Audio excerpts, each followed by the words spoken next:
2 years before I left corporate, someone I deeply respected looked at me and said, "If you don't know what you want, it might be time to go explore." And I stayed anyway. In this episode, I'm telling you why I stayed and the 3 truths I wish I understood back then about fear, growth, and what leadership actually is. If you've ever felt stuck between the safe thing and the true thing, this one's for you. If you're a high-achieving corporate woman running on empty, saying yes out of guilt, carrying everyone, and wondering when it got this heavy, and you want your identity back, boundaries that actually hold, and a life that fits, you're in the right place.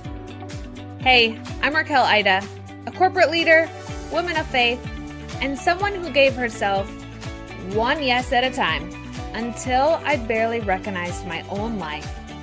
I learned the difference between giving yourself away and giving on purpose. And that's the work we do here. If you're ready to set boundaries, protect what matters most, and lead without losing yourself, let's learn to say yes on purpose. Can I be real with you for a second? There is a version of growth that the corporate world sells us, and it goes like this. You grow by climbing. The next title, the next rung, the next yes to the thing that gets you closer to the top. And if you're not chasing that, if some quiet part of you doesn't even want that, you start to wonder what's wrong with you. I want to challenge that a bit because I don't think the bravest things you can do is climb. I think the bravest thing you can do is get honest about what you actually want and then lead from that instead of from fear. So let's talk about it because I learned this one the hard way. Before we get into it, I want to read a review that came in via Apple Podcast. This review is titled, "This Really Resonates," from Beth K. Sims. She says, "The strategies are so helpful. And man, the stories resonate completely. Raquel has so much to offer, and I love listening. I cannot tell you guys what that does to my heart, and I still can't quite believe that this little show that I record in the stolen pockets of time while my kids are home for the summer is now in the top 5% of podcasts globally. I'm so thankful for what God is doing with this. Every share, every review, every time you send this to a friend who needed it, that is why we're here. So thank you. And here's my ask, because I don't want this to be the last time we talk this week. I have a free community I would love for you to be a part of. It's called Setting Boundaries in Corporate Through Simple Systems to Overcome Burnout.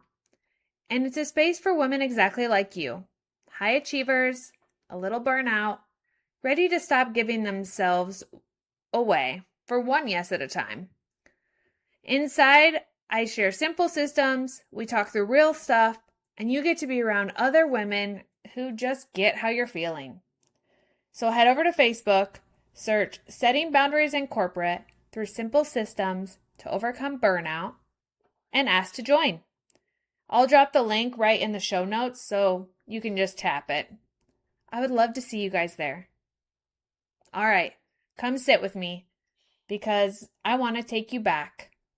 There was a season of my career where I had a mentor I respected more than almost anyone.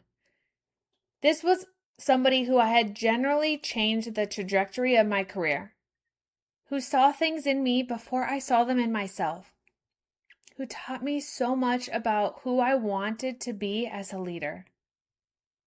And then one day, this mentor said something to me that I have never been able to shake.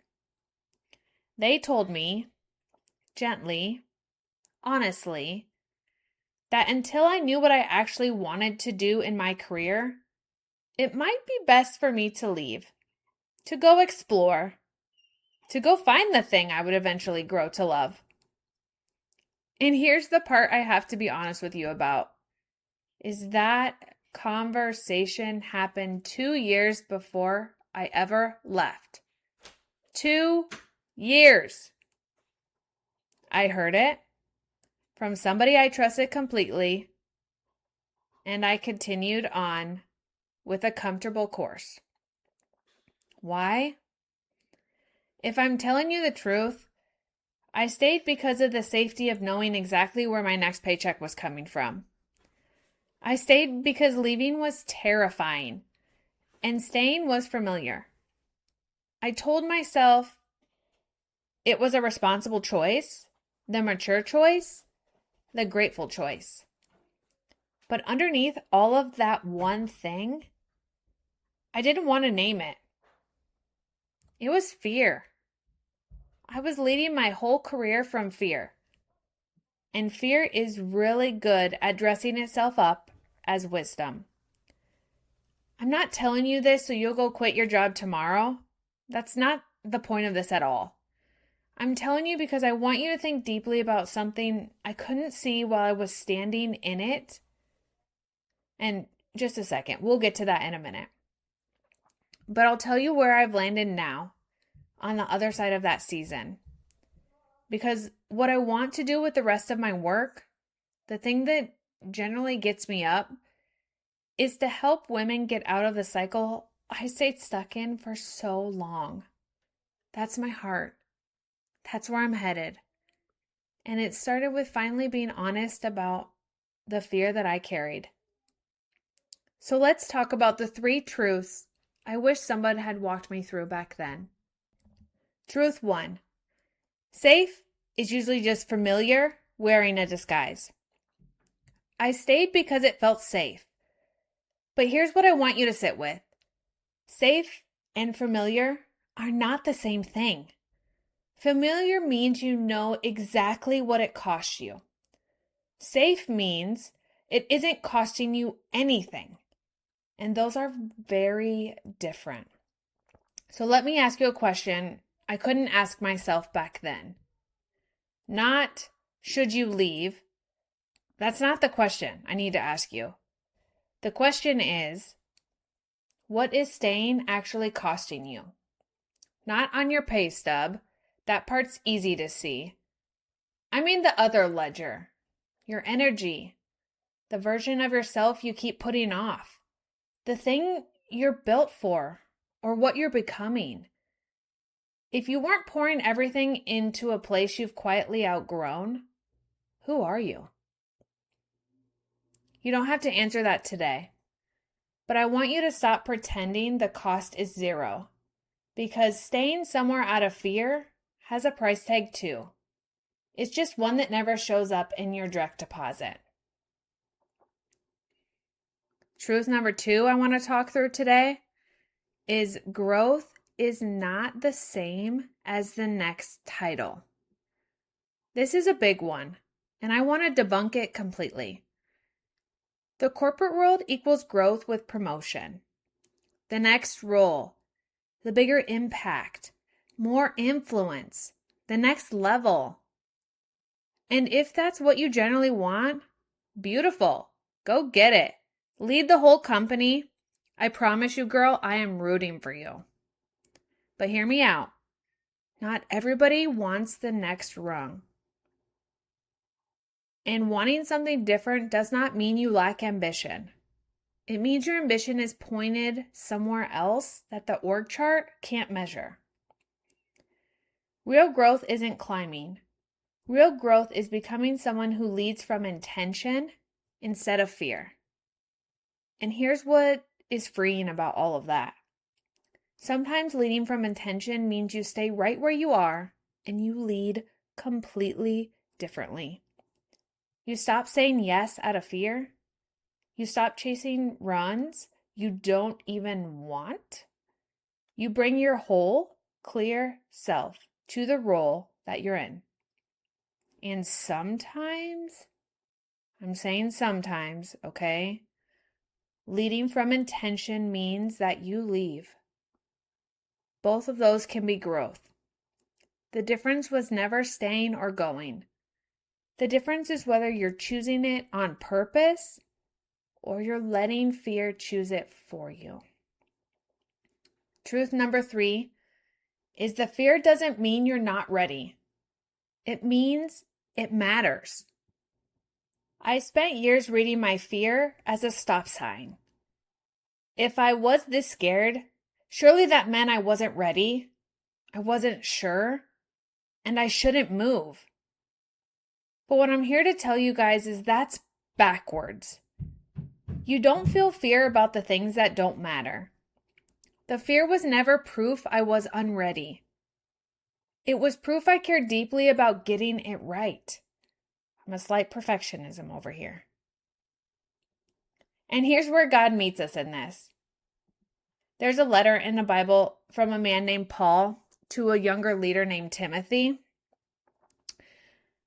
And that was actually somebody Paul was mentoring, who was timid and who was afraid he wasn't enough for what was in front of him.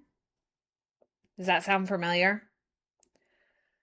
Paul writes in this letter, it says, God has not given us a spirit of fear, but of power, love, and a sound mind.